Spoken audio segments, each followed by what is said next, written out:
What's up guys? In this video, we are going to see how to make glass type containers in Flutter.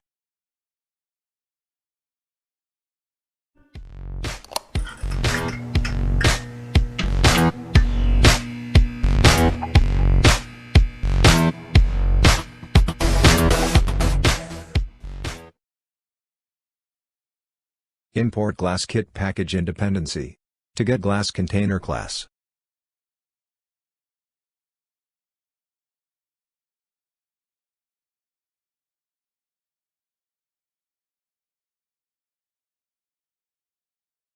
Pass Glasscontainer class and scaffold body.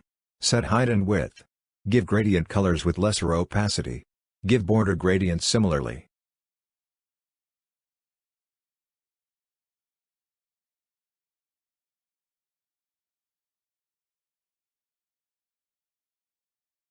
You can set the isFrosted glass property to true to get a frosted-like appearance.